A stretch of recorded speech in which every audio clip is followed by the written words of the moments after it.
Bien, pues vamos a comenzar la escuela bíblica. Estamos en la lección 7, segunda parte de Fundamentos Básicos para la Vida Cristiana. Este es el título genérico y la lección se titula ¿Quiénes somos y qué tenemos en Cristo? Vamos a repasar muy brevemente lo que tocamos la semana anterior. Dice que cuando nos convertimos recibimos una nueva vida. Y esto significa que todo aquel que le pertenece a Cristo, aquel que ha entregado su vida a Cristo, se convierte en una persona nueva. La vida antigua ha dejado de existir, ha pasado y ha comenzado una nueva vida. Y la pregunta que hacíamos, ¿ha habido cambios en nuestra vida desde ese momento?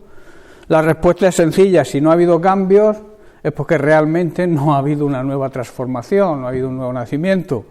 Si ha habido cambios es que realmente somos nuevas personas, hemos recibido una vida nueva. En esa nueva vida que hemos comenzado estuvimos viendo que la primera cosa era que teníamos vida eterna. También que Dios ha derramado su amor en nuestro corazón por medio del Espíritu Santo. Y tocamos también que hemos recibido el testimonio del Espíritu Santo. Y que dice, según Romanos capítulo 8, versículos 16 y 17, que su Espíritu, el Espíritu Santo, se une a nuestro Espíritu para confirmar que somos verdaderos hijos de Dios. Y como somos sus hijos, también somos sus herederos.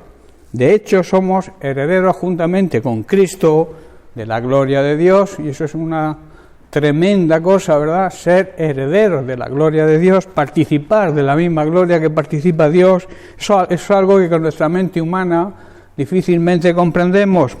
Pero para esto decíamos que existía una condición. Si vamos a participar de su gloria, de su herencia, también debemos saber que tenemos que participar de su sufrimiento.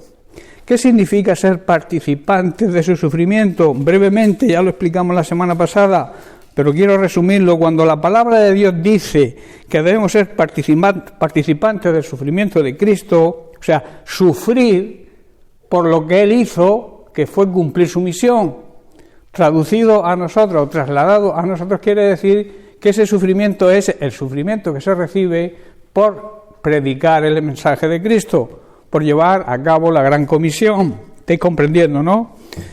Y simplemente quiere decir que entramos en la victoria que Jesús ganó en la cruz por nosotros. Nosotros nos hacemos, al mismo tiempo que nos hacemos participantes de su gloria, también demostramos nuestra fe en Él al soportar, al saber que los sufrimientos nos traerán también esa misma gloria. Como miembros de su cuerpo aquí en la tierra, decíamos que nos encontrábamos con batallas, y unas batallas contra de esas espirituales, batallas contra principados, contra potestades, contra gobernantes de las tinieblas de este mundo, contra ejércitos espirituales de maldad, dice la Biblia, en las regiones celestes, y que se van a oponer a nuestro trabajo como creyentes, o sea, que prediquemos el Evangelio, que llevemos a cabo la gran comisión, y esto sin duda va a producir en nosotros sufrimiento. A ese sufrimiento se refiere Pablo cuando dice que debemos participar de los padecimientos de Cristo para poder disfrutar también de su gloria. También el apóstol Pablo, en el libro de Efesios capítulo 6, nos aconseja que si nos encontramos en medio de pruebas y dificultades, debemos saber que Dios desea que nos cubramos con toda la armadura de Él.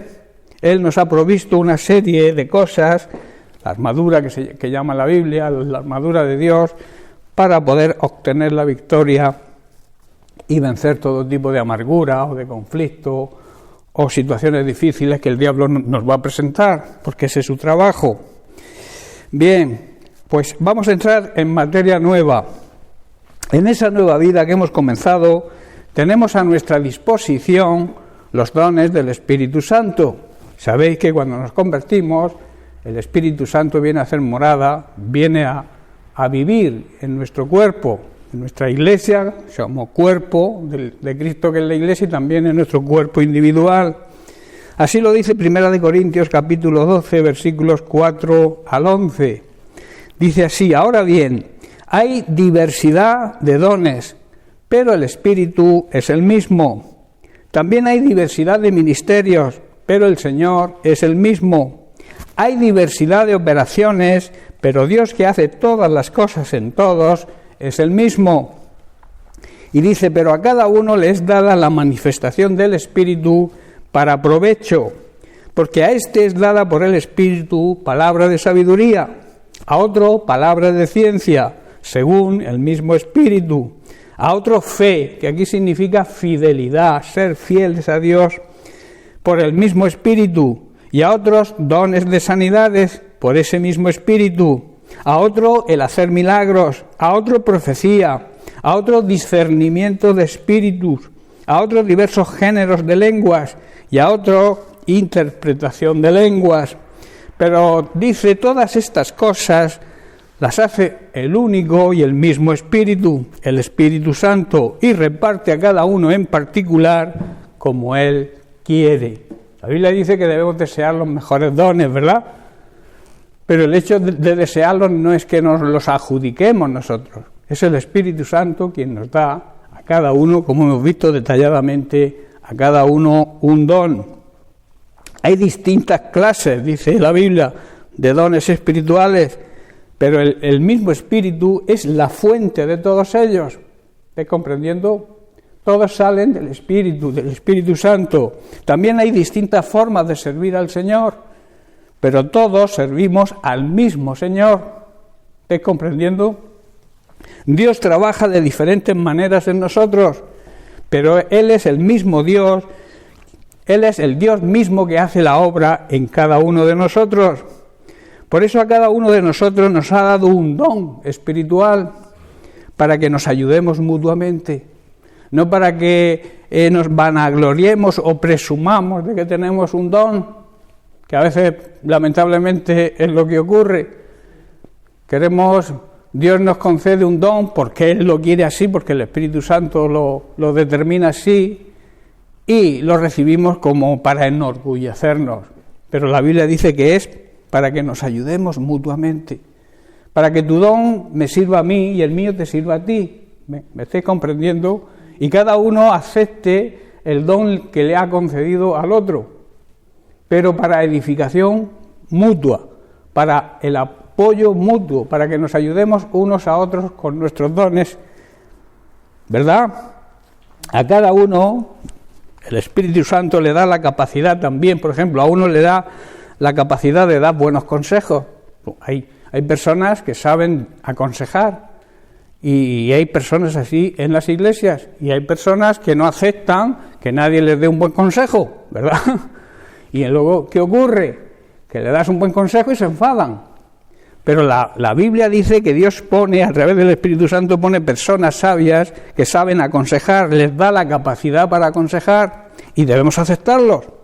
A otros, el mismo Espíritu le da mensaje de un conocimiento especial.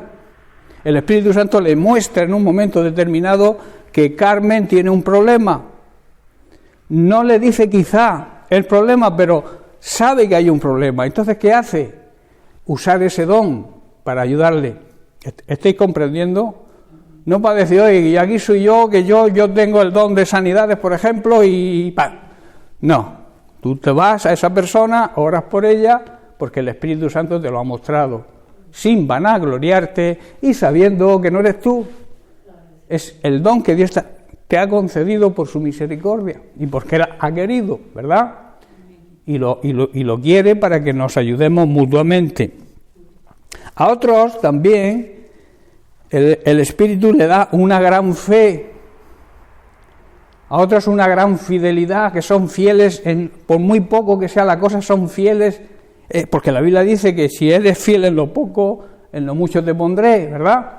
Entonces hay personas que tienen ese don, hay otros que esa especie de consejo se lo toman como diciendo, no importa. Os puedo poner un ejemplo en el tema de los diezmos. Yo tengo una persona que, por cierto, me llamó ayer, tengo que ir a recogérselos, que voy a recogérselos todas las semanas, todos los meses, y está en Jesús abandonado, es un pobre, pero le han concedido una paga. Él antes pedía, no sé si lo he contado, creo que sí, lo he contado varias veces. Él estaba recogiendo en los semáforos, vendiendo pañuelos y todas cosas. Y entonces el señor, yo lo conocí en un semáforo, estuve hablando con él, y al decirle que era pastor, dice, pues yo le puedo dar a usted mis diezmos. Digo, pues claro que sí, yo le llevo a la iglesia y desde años, esto hace ya por lo menos 10 años o más. Y él es fiel, pero es que llega y me da hasta los céntimos, ¿verdad? Si son 42,50 lo tiene preparado. O sea, es tan fiel que hasta los céntimos se los da. Entonces, es fiel en lo poco y Dios ha permitido que ahora está viviendo allí, le han dado una habitación, tiene una paga de 400 y pico de euros, que aquellos, claro, se quedan con parte, pero él es fiel, es su 10% de lo que entra de esa pensión, él me llama y me lo da, todos los meses. Eso es fidelidad, eso no lo tiene todo el mundo, eso es un don especial también, que da el Espíritu Santo. En cambio hay otros que ni atado, sueltan nada, y se creen y luego van diciendo y presumiendo que son buenos cristianos, cuando no son fieles en Dios en eso. Bueno, a otros les da el poder para hacer milagros. Sabéis que un milagro es algo que no tiene explicación, ¿verdad? Porque si tiene explicación no es milagro. Pues algunas personas tienen esos dones, el don de hacer milagros. Otros la capacidad de profetizar. Profetizar es, aparte de predicar el Evangelio, el profetizar, el don de la profecía, es la autoridad que te da Dios para hablar de parte de Él. ¿Estoy comprendiendo? Y no todos lo tienen. La capacidad de hablar de parte de Dios. A alguien también le da la capacidad de discernir, distinguir el mensaje si es del Espíritu de Dios o es de otro espíritu. O sea, capacidad para reconocer al Espíritu de Dios y de descubrir los falsos espíritus, que también los hay, y que se disfrazan, que parecen a veces auténticos, pero son malos espíritus. Hay quien tiene el don del discernimiento, y cuando llega alguien con palabras suaves o quizá palabras que aparentemente están bien, sabe distinguir que es un espíritu falso. Eso también hay personas que el Espíritu Santo les da esa capacidad.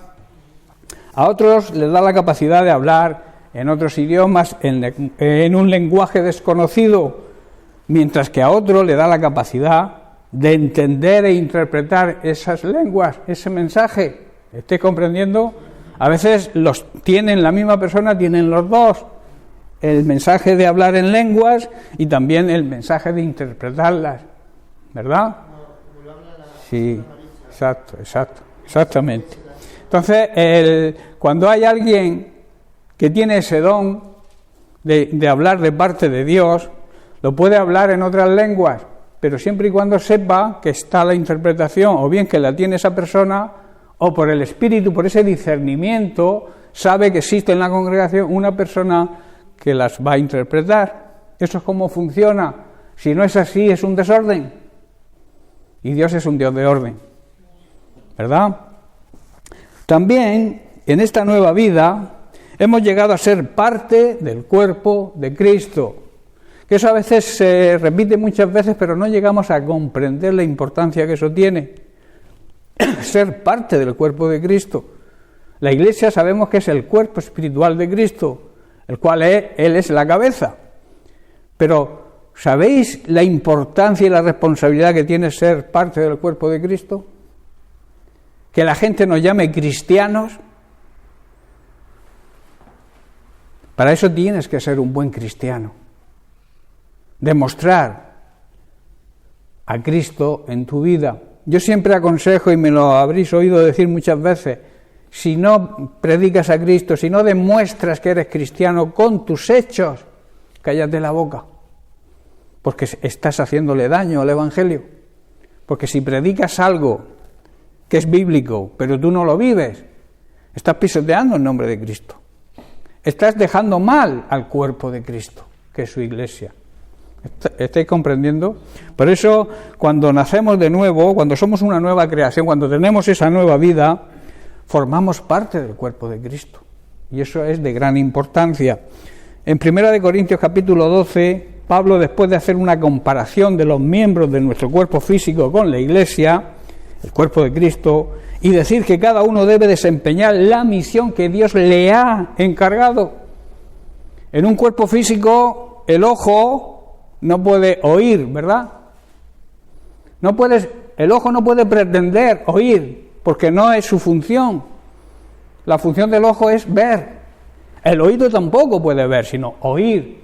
Pues lo mismo ocurre en el cuerpo de Cristo. Cada uno tiene su misión.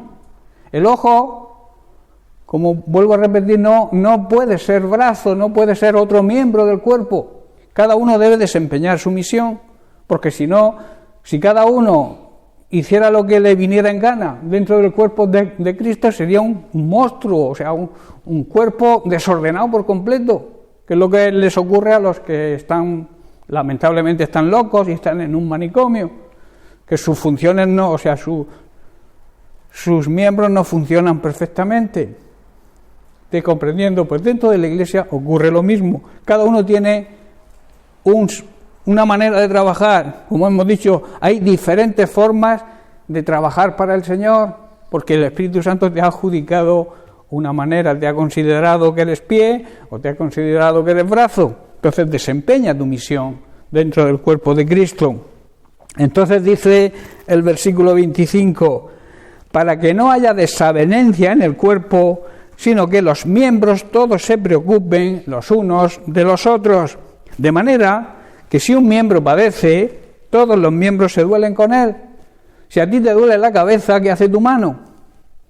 Se va a la cabeza para cubrirla.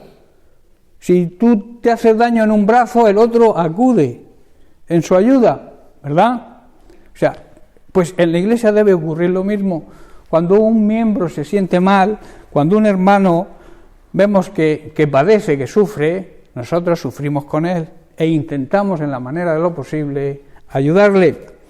Y si un miembro también recibe honra, todos los demás miembros se gozan, ¿verdad? O debemos gozarnos. Luego dice el verso 27, vosotros pues sois el cuerpo de Cristo y miembros cada uno en particular. Todos tenemos que estar coordinados, todos nos pertenecemos, todos formamos parte del mismo cuerpo. Y no podemos estar en luchas internas. Tú imagínate que esta mano empezara a darme puñetazos yo a mí mismo. O con esto me estirara de las orejas o del pelo. Sería algo incorrecto. Pues eso muchas veces es lo que ocurre en la Iglesia, en el cuerpo de Cristo, que solemos hacernos daño los unos a los otros. Y eso no debe ser así, porque como Pablo dice, formamos parte del cuerpo de Cristo. Debe haber, por tanto, una armonía. Armonía es amistad y buena correspondencia entre personas, entre los miembros del cuerpo físico. Y si no, vuelvo a repetir, si no hay armonía entre los miembros de un cuerpo es porque algo no funciona bien. Así todo el cuerpo funcionará bien. Lo mismo debe ocurrir entre los miembros de la Iglesia, el cuerpo de Cristo. Se llegará a esta armonía cuando los miembros se preocupen los unos de los otros y cada miembro desempeñe su propia misión, la misión que Dios le ha encargado. Si una parte sufre, las demás partes sufren con ella. Y si una parte recibe honra, todos los demás se alegran, ¿verdad? Eso sería lo ideal. El problema es que a veces no ocurre así. A veces somos, digamos, hipócritas en ese sentido. Y lo que sentimos es envidia cuando a alguien le va bien. Que ocurra eso, digamos, en el mundo inconverso, en la gente que no conoce a Dios, pase. Pero eso no debe ocurrir, hermanos, dentro de la confraternidad del cuerpo de Cristo. No debería ocurrir, sino protegernos los unos a los otros, amarnos los unos a los otros. Todos nosotros en conjunto, todos somos el cuerpo de Cristo y cada uno de nosotros somos parte de su cuerpo. También en esa nueva vida tenemos al Espíritu Santo como el sello en nuestro corazón de que le pertenecemos. El Espíritu Santo, digamos, que es la garantía de que somos de Cristo. Nos da la garantía. Por eso es importante dejar que el Espíritu Santo nos guíe, nos aconseje, porque nos va a llevar siempre a lo mejor, nos va a hablar de la verdad, nos va a hablar de Cristo, las cosas que no entendamos en la Biblia, Él nos las va a revelar. De ahí la importancia de tener ese sello. Segunda de Corintios 1:18 dice: mas como Dios es fiel, nuestra palabra a vosotros no es sí y no. A veces hay luchas entre nosotros mismos, uno dice que sí y el otro dice que no, ¿verdad? Es como si un brazo, una pierna fuera para un sitio y la otra pierna fuera para el otro. Tampoco funciona el cuerpo así. No podemos decir sí y al mismo tiempo no, porque el Hijo de Dios Jesucristo, que entre vosotros ha sido predicado por nosotros, dice Pablo, por mí, por Silvano y Timoteo, no ha sido sí y no, mas ha sido sí en Él, en Cristo, sí en la verdad. ¿Estoy comprendiendo? No sé si el juego de palabras lo entendéis. No podemos decir unos que sí y los otros que no. Tenemos que estar todos en la misma visión y en la misma línea, en el sí de la verdad, porque hemos aprendido, como dice, hemos aprendido de Cristo, y Cristo siempre ha habido un sí, pero un sí en Él, y Él es la verdad. Dice así también, porque todas las promesas de Dios en Él son sí y en Él son amén. ¿Sabéis qué significa amén? Amén significa sí. Así es. Por eso cuando decimos amén a una oración tenemos que estar seguros de que esa oración es correcta. Cuando decimos amén estamos confirmando, es como el ok que se ve tanto en Facebook y demás en las redes sociales. Cuando compartimos algo, si tú levantas el dedito para arriba es porque estás de acuerdo, estás diciendo amén a eso, y a lo mejor tiene una herejía tremenda, porque no hemos profundizado, no hemos indagado a ver si es verdad o no. Nuestro sí tiene que ser sí, y en la verdad, no en la mentira. Todos tenemos que ir en la misma línea. Si la palabra de Dios dice que sí, todos tenemos que decir que sí. Y si la palabra de Dios dice que no, todos tenemos que decir que no. Cuando hay sí y no ahí por medio, entra el descontrol. No hay armonía, perdemos la armonía que dice Pablo.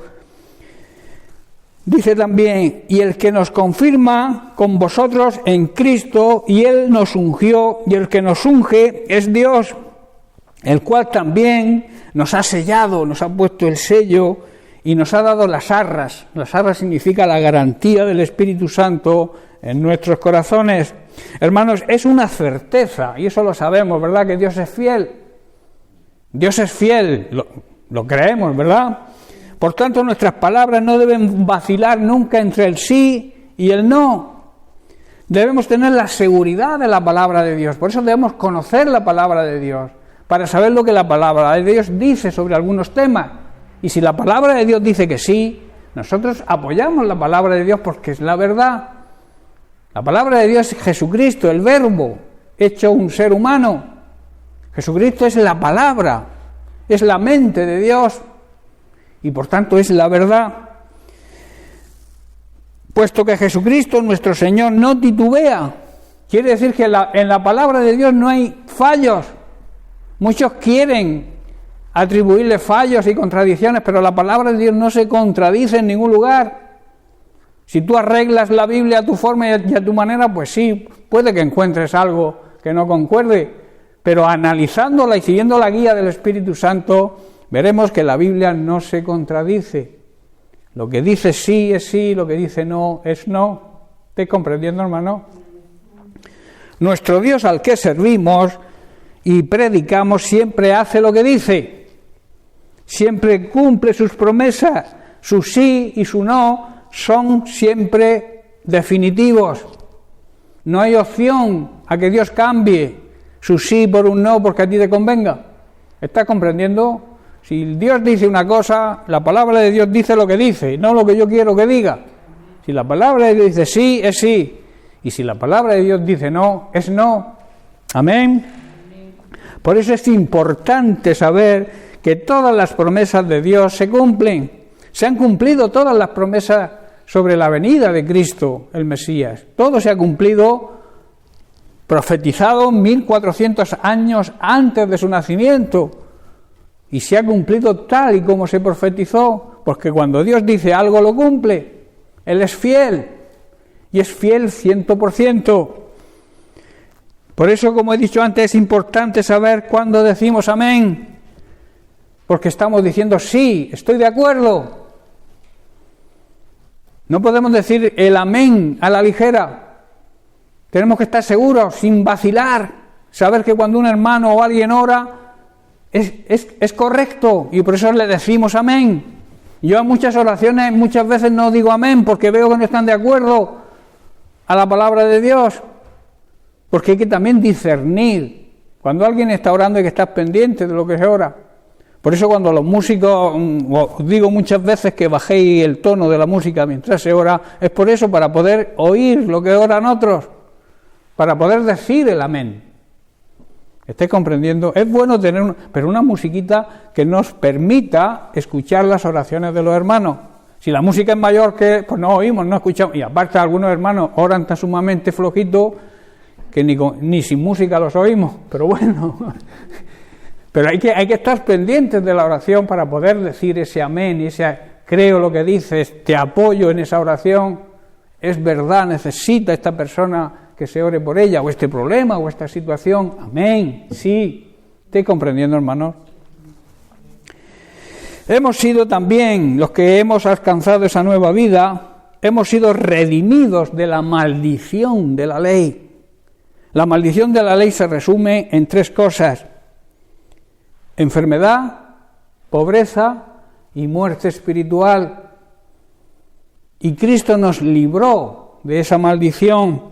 Dice en Gálatas capítulo 3, versículos 13 y 14, Cristo nos redimió, o sea, nos hizo exentos de la maldición de la ley, porque fue hecho por nosotros maldición, porque está escrito: maldito todo aquel que es colgado en un madero.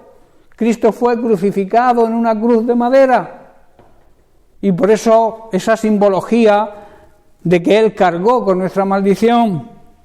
Versículo 14, para que en Cristo Jesús la bendición de Abraham alcanzara a los gentiles, a las personas incrédulas, hoy se le llama gentiles, a las personas que no pertenecen todavía a la familia de Dios, al pueblo de Dios, a fin de que por la fe recibiéramos la promesa del Espíritu.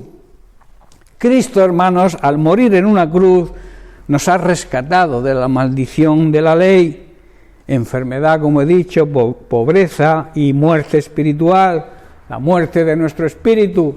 Sabéis que cuando vivíamos en pecado funcionábamos solamente con la carne y con la mente, pero somos un ser trino, también tenemos un espíritu, y antes de convertirnos ese espíritu estaba muerto, a eso se le llama muerte espiritual.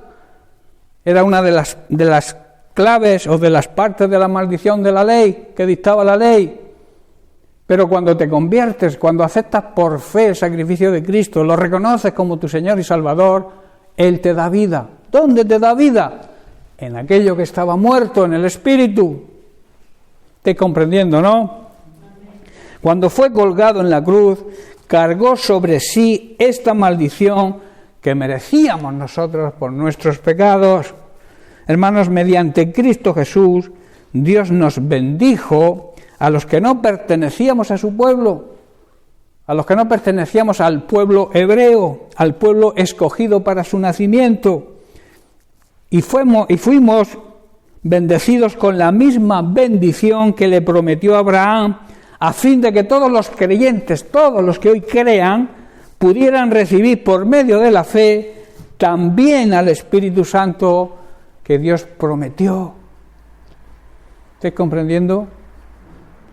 Dios eligió un pueblo para nacer, tenía que nacer en una nación, y nació en el pueblo hebreo. Pero ellos consideraban entonces que al ser el pueblo elegido tenían privilegios sobre el resto de pueblos. Pero Jesucristo vino a unir ambos pueblos, a su pueblo de nacimiento, pero también al resto de la humanidad. Por eso todos tenemos acceso a la salvación. La salvación es algo que abarca a todo ser humano. no es particular para un pueblo. Por eso hoy los creyentes de hoy podemos recibir por medio de la fe en Jesucristo y el reconocimiento de su señorío, y también que es el único camino, el único medio para que Dios nos salve, y que también podamos recibir el Espíritu Santo, y cuando recibimos el Espíritu Santo tenemos la garantía de que somos hijos de Dios. Tenemos las arras, que es lo que significa arras, compromiso, garantía de que le pertenecemos a Dios. Por eso dice que también hemos sido sellados por el Espíritu. Dios nos pone, cuando nos convertimos, cuando cambiamos de vida, la vida antigua que llevábamos, la dejamos atrás y comenzamos a vivir la nueva vida en Cristo, somos sellados. Yo esto me imagino yo me acuerdo cuando era joven y entrábamos a los cines para poder salir a tomar un refresco fuera, tenían que ponernos un sello en la mano para poder volver a entrar. Es la simbología de que al llevar el sello tenemos acceso directo al trono de la gracia de Dios. ¿Estáis comprendiendo? Mediante Cristo Jesús nos bendijo, vuelvo a repetir, y hoy los creyentes, todos los que crean en Jesucristo y le reciban, le acepten como el único sacrificio que salva, reciben el Espíritu Santo, son sellados por el Espíritu Santo. En Efesios capítulo 1, versículo 13 nos dice Pablo: en él también vosotros, habiendo oído la palabra de verdad, el evangelio de vuestra salvación, y habiendo creído en él, fuisteis sellados, ya fuimos sellados en tiempo pasado, cuando nos convertimos, con el Espíritu Santo de la promesa, que son las arras de nuestra herencia, la garantía de nuestra herencia, hasta la redención de la posesión adquirida para alabanza de su gloria. Hermanos, ahora nosotros, los que no pertenecemos al pueblo hebreo, también hemos oído la verdad, hemos oído las buenas noticias del Evangelio, hemos oído las buenas nuevas de salvación, hemos oído que Dios hoy también salva, y salva a toda la humanidad que esté dispuesta a recibir a su Hijo. Además, cuando creímos en Cristo, Dios nos identificó como suyos, nos selló porque nos dio las arras del Espíritu Santo que nos había prometido tiempo atrás. Por eso el Espíritu Santo es la garantía que tenemos de parte de Dios de que nos dará la herencia que nos prometió y de que nos ha comprado para que seamos también parte hoy, los gentiles, aquellas personas que, vuelvo a repetir, que no le pertenecemos al pueblo hebreo, ya no somos extraños, ya no somos extranjeros, porque todos pertenecemos a una nación, todos somos ciudadanos del cielo. No importa la raza, no importa el color de tu piel, no importa qué nacionalidad tengas. Cuando hemos cambiado de vida, perdemos nuestra nacionalidad, digamos, personal, y pasamos a formar la nacionalidad del cielo. Ya no somos extraños, dice la Biblia que no somos extranjeros ni extraños para Dios, porque hemos adquirido la ciudadanía del cielo. Hemos pasado a formar parte de la familia de Dios. Es un engaño, es una mentira creer que todos somos hijos de Dios. Hoy el pan de vida que he preparado trata sobre eso y me gustaría que lo escucharais. Todos somos creación de Dios y Dios ama su creación, pero solamente somos sus hijos, solamente adquirimos el derecho legal de ser hijos de Dios cuando aceptamos a Jesucristo como nuestro Señor y Salvador personal. No hay otro medio, no hay otro salvoconducto para recibir la salvación. El pasaporte para el cielo lleva el nombre de Jesucristo. No hay otro camino, no hay otra verdad y no hay otra vida. Porque Jesucristo, el apóstol Juan dijo que en Él estaba la vida verdadera. Y ellos daban testimonio de que Él era la vida, porque habían convivido con Él y sabían que había muerto y había muerto para darnos vida en nuestro espíritu, pero que resucitó, y ahí es donde está la victoria. Cuando Jesucristo resucitó, tú y yo resucitamos también en nuestro espíritu y empezamos a formar y a trabajar y a funcionar como un cuerpo completo en espíritu, en alma y en cuerpo físico. ¿Estáis comprendiendo? Antes funcionábamos mal. Es como un coche que no funciona bien, que tiene 4 marchas pero solamente le funcionan 3. El ser humano tiene 3 partes: el cuerpo físico, el alma, que es lo que hay que salvar, y el espíritu, que es el soplo divino. Y cuando vivimos de espaldas a Dios, el espíritu está muerto. Por eso Pablo dice que Él nos dio vida, y nos dio vida en espíritu. Porque nosotros seguimos vivos físicamente, ¿no? La gente que no conoce a Cristo, que está muerta espiritual, sigue viva físicamente, pero solamente funciona por instinto de su alma, o sea, su manera de decidir, su voluntad, está manipulada por su carne, ¿verdad? Ahí no pinta el espíritu para nada. Por eso los verdaderos cristianos, los que hemos nacido en espíritu, funcionamos bien.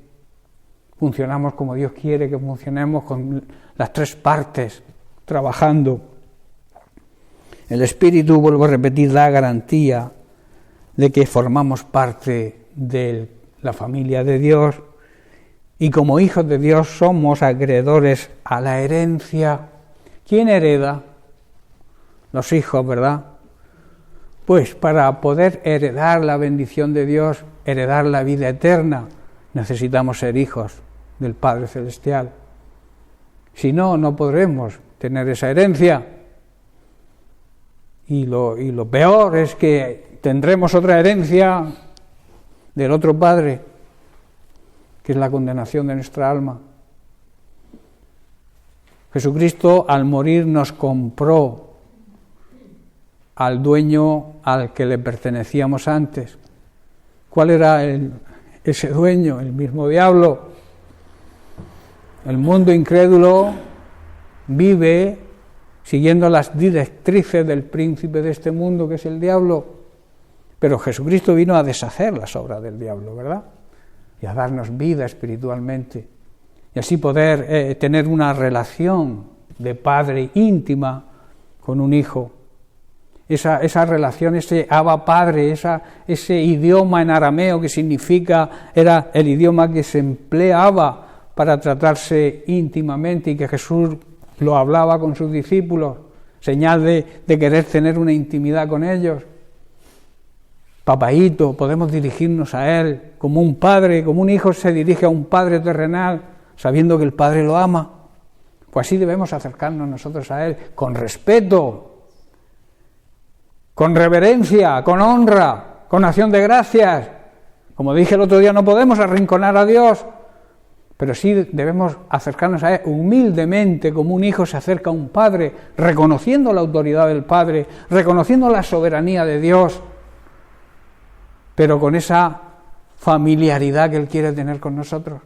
¿Estáis comprendiendo, no?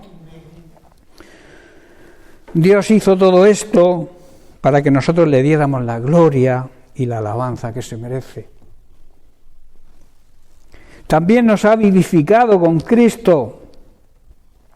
Dice Colosenses capítulo 2, versículo 13, y a vosotros, estando muertos, vuelve a repetir lo de la muerte espiritual, en pecado y en la incircuncisión de vuestra carne, os dio vida juntamente con Él, con Cristo, perdonándoos todos los pecados. Versículo 14, anulando el acta de los decretos que había contra nosotros y que nos era contraria, quitándola de en medio y clavándola en la cruz. Y así despojó a los principados y a las potestades y los exhibió públicamente, triunfando sobre ellos en la cruz. Esa nueva vida que nosotros adquirimos cuando nacemos de nuevo, cuando nos convertimos, nos trae la misma victoria que tuvo Cristo. Cristo cargó con nuestro pecado. La sentencia que teníamos era condenatoria. El juez había dictado sentencia contra nosotros y nos había declarado culpables, ¿verdad? Porque éramos culpables, pero Él cargó con nuestra culpa. Él dijo, no, Padre, yo quiero que todos aquellos que me acepten, que me reconozcan, que crean en mí por fe, yo cargo con la sentencia de ellos. Y es lo que hizo. Y es lo que está diciendo aquí el apóstol Pablo. Nosotros estábamos muertos a causa de nuestros pecados y aún vivíamos con nuestra naturaleza pecaminosa, que cambia al convertirnos, ya no tenemos esa naturaleza pecaminosa. Entonces Dios nos dio vida en ese espíritu que estaba muerto por medio de Cristo al perdonar todos nuestros pecados. Hermanos, Cristo anuló la sentencia con los cargos que había en contra nuestra y la eliminó clavándola en la cruz. Tremendo, ¿verdad? Qué bueno que entendiéramos esto y que le diéramos la importancia que merece. Nosotros estábamos condenados, merecíamos la sentencia de muerte, o sea, la condenación eterna, la merecíamos, porque todo aquel que vive conscientemente en pecado merece el castigo de la condenación, pero Jesucristo está ahí. No obliga a nadie a ir a Él, pero Él está ahí esperando con los brazos abiertos, diciendo, yo estoy aquí para salvarte. Si quieres salvar tu alma, si quieres salir de la muerte espiritual en que vives, ven a mí. Y yo soy la salvación. Yo soy la vida, y la vida verdadera, la vida eterna. Jesús dijo también. De esa manera desarmó a los gobernantes y a las autoridades espirituales y las avergonzó públicamente con su victoria. También hemos sido renovados por el Espíritu Santo. Renovación significa cambio. Una renovación es algo que ha sido renovado, hecho de nuevo. Cuando tú renuevas algo, cambias ese algo por algo mejor, ¿no? Si tú renuevas tu casa, quiere decir que si tenía mala pintura, la has pintado de nuevo. Si tenía muebles feos y viejos y antiguos, lo has cambiado. Has renovado tu casa. Pues bien, Cristo, a través del Espíritu Santo, nos renueva a nosotros interiormente. Dice así, pero cuando se manifestó la bondad, sabéis que la bondad es la tendencia de Dios a hacer el bien, cuando se manifestó la bondad de Dios nuestro Salvador y su amor por los seres humanos, nos salvó, no por obras de justicia que nosotros hubiéramos hecho, sino por su amor y su misericordia, y por el lavamiento, la regeneración, y por la renovación en el Espíritu Santo, el cual, dice, derramó en nosotros abundantemente por Jesucristo nuestro Salvador, para que, justificados por su gracia, viniésemos a ser herederos conforme a la esperanza de la vida eterna. Hermanos, cuando Dios, nuestro Salvador, dio a conocer su bondad y su amor hacia nosotros, Él nos salvó, y no por las acciones justas, las buenas obras que muchos creen que salvan, pero las buenas obras no nos salvan. Lo que nos salva es la fe en Jesucristo y su amor y su misericordia al concedernos la oportunidad, porque Él podía haber tomado la decisión de destruir a esta humanidad de nuevo, pero Él decidió, por su amor y su misericordia, darnos una oportunidad, y esa oportunidad se llama Jesucristo. Lo envió a la tierra, nos lo regaló, dice una traducción de la Biblia. Regaló a su único Hijo, a su unigénito Hijo, para que todo aquel que crea en Él no se pierda, no se condene. Es un regalo de Dios la salvación. No se gana por buenas obras. Se gana porque Dios así lo instituyó, lo decidió enviar a su Hijo, y el Hijo estuvo dispuesto. Él dijo, yo pongo mi vida, a mí nadie me la quita si yo no quiero, la pongo yo, y además con gozo y con agrado. Sé que va a traer sufrimiento físico y también sufrimiento espiritual, de ver que el Padre tenía que mirar hacia otro lado cuando Él cargó con nuestros pecados, porque Dios no convive con el pecado, Dios no puede, incluso cuando el pecado cayó sobre su Hijo, que era lo que más amaba, tuvo que abandonarlo. Por eso Jesús dijo, Padre, ¿por qué me has abandonado? Fue en el momento en que cargó con tu pecado y con el mío. El pecado, como sabéis, levanta un muro de separación entre Dios y los seres humanos, pero Jesucristo rompió, derribó ese muro por su amor y su misericordia, nos lavó, nos lava hoy en día con su palabra. Sabéis que la palabra, la simbología del agua en la Biblia significa la palabra. Nos lavó quitando nuestros pecados y nos dio un nuevo nacimiento, de una vida nueva por medio del Espíritu Santo. Él derramó su Espíritu sobre nosotros en abundancia y lo hizo por medio de Jesucristo nuestro Salvador, por su gracia. Gracia significa regalo. Gracia abarca una gran cantidad de cosas que no entendemos, pero que entran dentro de la misericordia y del amor de Dios hacia nosotros. La gracia nos da la garantía de que hemos sido lavados y purificados por medio del Espíritu Santo, por medio de la palabra de Dios. Dice que por su gracia Él nos declara justos y nos da la seguridad, la garantía, nunca la prepotencia de que vamos a heredar la vida eterna. También hemos renacido por la palabra de Dios. Hemos nacido de nuevo a través de la palabra de Dios. En 1 de Pedro 1, verso 22 lo vemos. Dice el apóstol: y habiendo purificado vuestras almas por la obediencia a la verdad, mediante el Espíritu, para el amor fraternal no fingido.